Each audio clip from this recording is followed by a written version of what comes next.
Tipuan sebagai pola kejatuhan manusia. Ketika kita membaca Alkitab, sangat jelas bahwa salah satu ciri utama pekerjaan iblis adalah menipu manusia. Penipuan bukanlah tindakan yang terjadi sekali lalu hilang begitu saja. Penipuan adalah pola, strategi, dan seni manipulasi. Dalam Kejadian 3, iblis tidak memulai serangannya dengan pernyataan yang sepenuhnya bertentangan dengan firman Allah. Ia memulai dengan sebuah pertanyaan yang tampak lugu. Tentulah Allah berfirman. Pertanyaan itu merusak kepercayaan Hawa bukan melalui kebohongan besar, tetapi melalui keraguan kecil yang dibiarkan tumbuh. Inilah bentuk tipuan klasik, bukan dengan membangun dunia khayalan sepenuhnya, tetapi dengan sedikit mengubah perspektif terhadap dunia nyata. Tipuan bekerja seperti distorsi cahaya, tidak menghilangkan objeknya, tetapi membuatnya terlihat berbeda dari yang sebenarnya. Dengan cara inilah, teori konspirasi modern juga bekerja. Narasi yang disebar bukan selalu berupa kebohongan besar, melainkan rangkaian dugaan, asumsi, dan potongan fakta yang dibiarkan membentuk gambaran palsu. Ketika seseorang mulai percaya bahwa pemerintah selalu berbohong, media selalu memanipulasi, ilmuwan selalu korup, atau tokoh-tokoh tertentu pasti disetir oleh kekuatan gelap rahasia, maka ia telah masuk ke wilayah tipuan yang membuat realitas tampak penuh musuh dan ancaman. Dalam kondisi seperti ini, kebenaran faktual tidak lagi mempengaruhi keyakinan seseorang karena fondasi kepercayaan dirinya telah berpindah dari data ke narasi, dan narasi itu dibangun atas dasar ketakutan. Pola kejatuhan manusia, seperti yang digambarkan Alkitab, menjelaskan mengapa teori konspirasi sangat efektif. Ketika seseorang diganggu oleh keraguan terhadap kebaikan dan kejujuran, ia mulai mencari kepastian di luar fakta. Keraguan yang tidak diselesaikan melalui hikmat justru berkembang menjadi kecurigaan yang meluas. Iblis tidak membutuhkan kebohongan besar untuk menjatuhkan manusia. Ia hanya membutuhkan keraguan yang tidak dikawal oleh iman. Dengan cara itu, manusia menyerahkan kendali pikiran mereka kepada narasi lain yang tampaknya lebih meyakinkan. Kejatuhan manusia dalam Kejadian 3 bukan hanya tindakan moral, tetapi juga tindakan epistemologis. Tindakan salah mengenali kebenaran. Ia melihat buah itu baik, padahal tidak demikian. Ia menganggap kata-kata iblis masuk akal, padahal kata-kata itu memutarbalikkan firman Allah. Kesalahan ini terus berulang dalam sejarah manusia. Seseorang percaya teori konspirasi karena ia menganggap narasi itu masuk akal, bukan karena narasi itu benar. Masuk akal menjadi tolok ukur baru, menggantikan kebenaran objektif. Dari sudut pandang teologi reform, kejatuhan manusia benar-benar membuka pintu bagi tipu daya. Manusia yang telah jatuh tidak lagi memiliki orientasi otomatis kepada kebenaran. Ia perlu dituntun kembali kepada terang. Tanpa tuntunan itu, kecenderungan untuk tertipu menjadi kuat. Calvin menyebut bahwa hati manusia adalah sebuah pabrik berhala, pabrik yang tidak henti-hentinya memproduksi keyakinan yang salah. Teori konspirasi adalah salah satu produk paling modern dari pabrik itu, sebuah berhala intelektual yang memberikan ilusi penguasaan atas dunia, padahal sebenarnya memperbudak pikiran dengan kecurigaan terus-menerus. Natur dosa dan kerentanan terhadap kebohongan. Teologi Reformed melihat dosa tidak hanya sebagai tindakan moral yang salah, tetapi sebagai kerusakan menyeluruh pada kemampuan manusia untuk mengenali realitas. Dosa merusak orientasi manusia terhadap kebenaran. Bukan hanya kehendak manusia yang rusak, tetapi juga pengertian, intuisi, dan penilaiannya. Oleh karena itu, teori konspirasi menemukan lahan subur dalam kondisi manusia berdosa.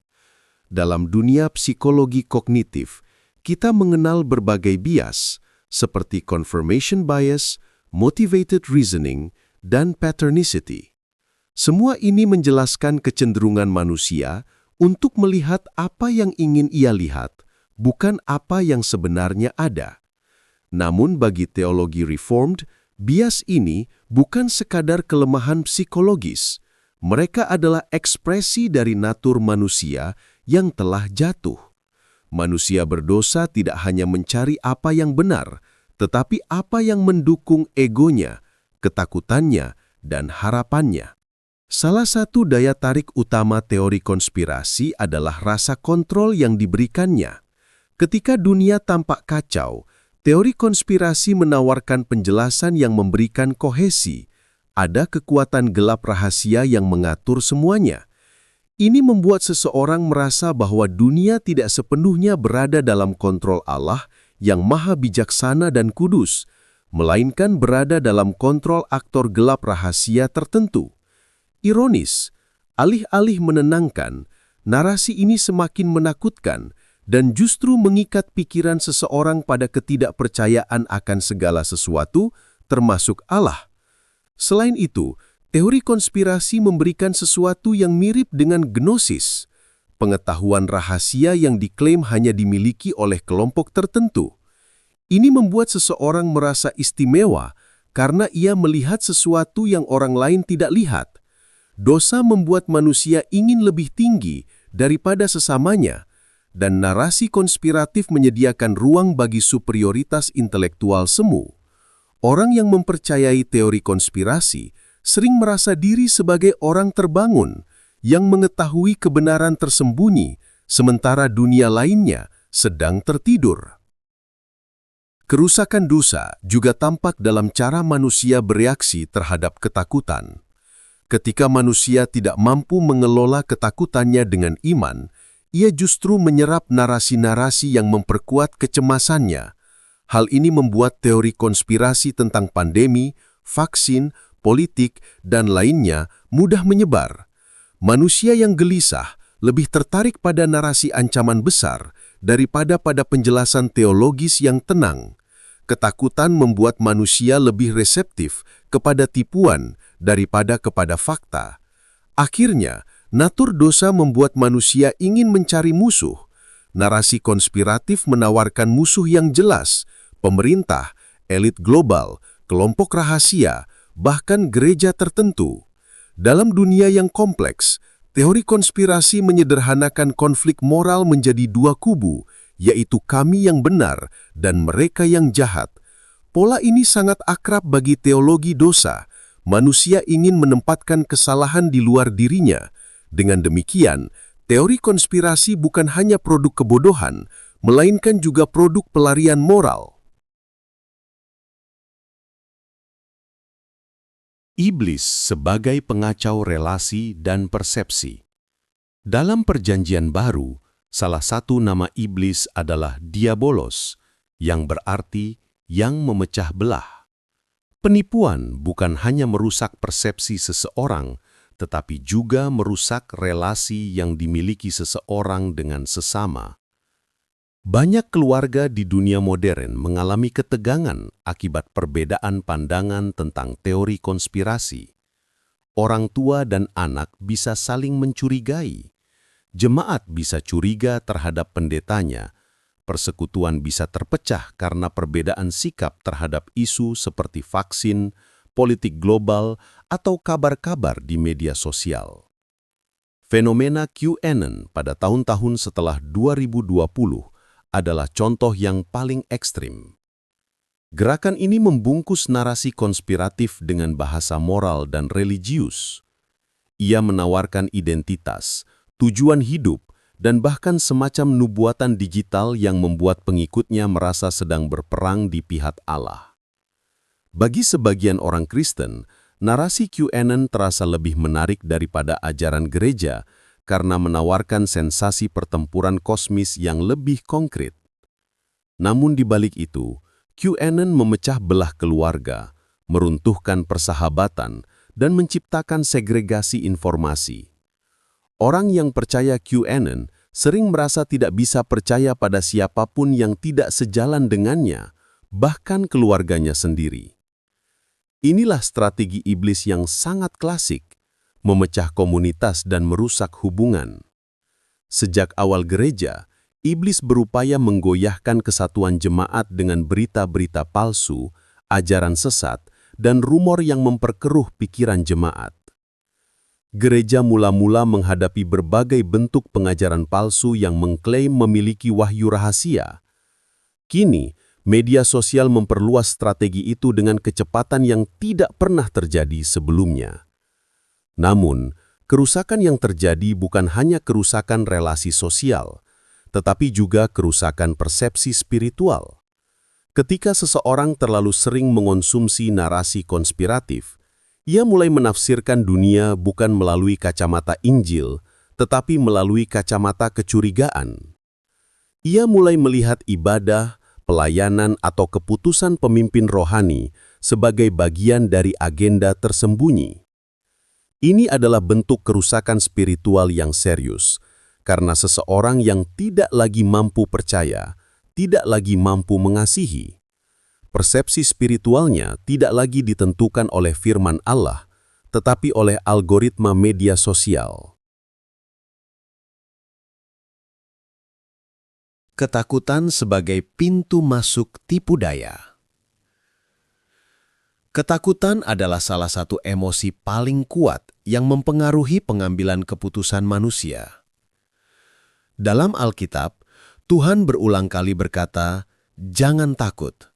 Bukan karena ketakutan itu dosa, tetapi karena ketakutan yang tidak diarahkan kepada Tuhan akan membuka pintu bagi tipuan. Ketakutan membuat pikiran seseorang berada dalam keadaan siaga yang salah arah, mencari ancaman di tempat yang salah, dan gagal melihat anugerah Tuhan di tengah situasi sulit. Teori konspirasi sangat efektif karena mereka mengandalkan dan memperbesar ketakutan. Judul video atau berita yang sensasional sering dibuat untuk menimbulkan kecemasan. Misalnya, pada tahun 2023-2025, teori konspirasi baru tentang vaksin generasi mRNA menyatakan bahwa vaksin dapat mengubah DNA manusia demi memaksa kepatuhan total kepada elit global. Klaim ini menyebar dengan cepat di kalangan tertentu, termasuk komunitas Kristen. Dalam banyak grup WhatsApp gereja maupun komunitas Kristen, pesan ini disebarkan begitu saja, tanpa pemeriksaan. Seolah-olah hal itu sudah divalidasi benar dan diterima. Ketakutan yang dieksploitasi bukan hanya ketakutan terhadap kesehatan, tetapi juga ketakutan terhadap masa depan, ketakutan terhadap teknologi, dan ketakutan terhadap kekuatan politik global. Ketika seseorang hidup di bawah bayang-bayang ketakutan ini, ia menjadi lebih mudah menerima klaim yang belum diverifikasi. Ia mulai mempercayai apapun yang membuat ketakutannya terasa masuk akal. Akan tetapi ketakutan yang tidak diarahkan kepada Tuhan justru membuat seseorang rentan terhadap tipuan iblis. Ketika manusia tidak berpegang pada penyertaan Tuhan dan providensianya, ia akan berpegang pada narasi yang memberikan kepastian dan rasa aman semu, walaupun narasi itu dihiasi kebohongan. Bahaya otoritas rohani semu dalam konspirasi. Salah satu bentuk tipuan modern yang paling berbahaya adalah penggunaan bahasa religius untuk membungkus teori konspirasi. Ada orang-orang yang mengklaim mendapat visi, nubuat langsung, atau wahyu ilahi mengenai agenda elit global, peran sang antikristus, atau bencana yang akan menimpa dunia. Klaim-klaim seperti ini sering beredar melalui video pendek, live stream, atau pesan berantai, dan tidak jarang mempengaruhi banyak orang Kristen. Masalahnya, klaim ini sulit diuji oleh orang awam karena menggunakan bahasa rohani dan istilah-istilah Kristen. Namun, teologi Reformed mengajarkan bahwa Alkitab adalah standar tertinggi bagi segala kebenaran rohani. Segala bentuk nubuat atau klaim spiritual yang tidak selaras dengan Alkitab harus ditolak. Jika sebuah pesan rohani justru menimbulkan kepanikan, prasangka, atau permusuhan, maka itu hampir pasti tidak berasal dari Roh Kudus. Bahaya otoritas rohani semu terletak pada kemampuannya menaruh nama Tuhan di atas teori konspirasi. Ketika sebuah klaim konspiratif dikatakan berasal dari Tuhan, maka bagi sebagian orang, klaim itu otomatis mendapat status absolut.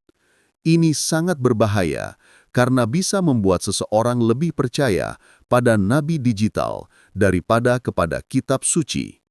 Iblis sering menggunakan firman Tuhan di luar konteksnya untuk menipu manusia. Matius 4 ayat 6. Dengan demikian, tidaklah mengherankan bila teori konspirasi modern juga memakai strategi serupa.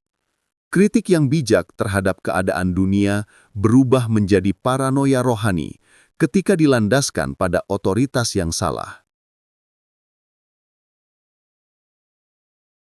Teknologi sebagai arena tipuan modern. Perkembangan teknologi menambah kompleksitas tipu daya. Dengan munculnya teknologi deepfake, AI sintetis, dan rekayasa digital lainnya, manusia semakin sulit membedakan apa yang nyata dan apa yang direkayasa. Berbagai video palsu tentang pemimpin dunia, tokoh agama, dan ilmuwan sudah beredar sejak tahun 2024, dan sebagian orang langsung mempercayainya karena tampilan visualnya sangat meyakinkan. Teknologi bukanlah entitas moral, ia adalah alat.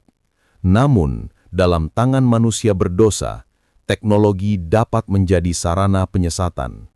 Bila seseorang sudah memiliki kecenderungan mempercayai teori konspirasi, ia akan lebih mudah menerima konten palsu yang memperkuat keyakinannya. Di sisi lain, teknologi juga memberi keuntungan bagi teori konspirasi, karena algoritma media sosial dirancang untuk memperkuat konten yang menimbulkan emosi kuat. Ketakutan, kemarahan, dan kepanikan membuat seseorang menghabiskan waktu lebih lama di platform tertentu. Karena itu, teori konspirasi menjadi sangat viral. Dalam konteks ini, kedewasaan rohani harus disertai kedewasaan digital. Orang Kristen dipanggil untuk mengembangkan kemampuan memverifikasi informasi, memahami cara kerja algoritma, dan menahan diri untuk tidak menjadi bagian dari rantai penyebaran kebohongan. Panggilan gereja di tengah masyarakat yang tertipu dan konspiratif. Gereja memiliki tanggung jawab moral dan rohani dalam menghadapi fenomena teori konspirasi. Banyak orang mencari teori konspirasi bukan karena mereka ingin percaya kebohongan, tetapi karena mereka merasa bingung, tidak punya pegangan, dan ingin menemukan penjelasan atas dunia yang semakin kacau. Gereja harus memahami kerentanan ini dan menawarkan kepada mereka narasi Injil. Pertama, gereja harus membangun discernment, kemampuan untuk menilai dengan tepat suatu roh atau semangat, ajaran, dan informasi. Ini tidak hanya mencakup pengajaran Alkitabiah, tetapi juga pendidikan literasi digital. Orang Kristen perlu belajar menguji sumber, melihat konteks, dan menyadari bias pribadi. Kedua, gereja harus menjadi komunitas yang menyembuhkan relasi.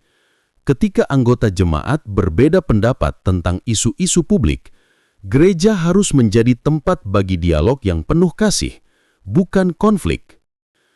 Banyak kerusakan teori konspirasi bersifat relasional. Karena itu, pemulihannya juga harus bersifat relasional. Ketiga, gereja harus menegaskan bahwa kebenaran bukan sekadar informasi, tetapi pribadi, yaitu Yesus Kristus sendiri. Ketika jemaat diarahkan kembali kepada pribadi Kristus, mereka memiliki jangkar yang kokoh untuk menolak narasi yang penuh ketakutan. Kebenaran Allah dalam Kristus bersifat membebaskan, bukan memperbudak. Kristus memberi damai, bukan panik. Gereja dipanggil untuk menuntun jemaat agar tidak hidup berdasarkan rasa takut, tetapi berdasarkan iman. Karena ketika ketakutan memimpin, tipuan akan masuk. Namun ketika Kristus memimpin, tipuan, betapapun halusnya, tidak akan masuk dan tidak akan bertahan.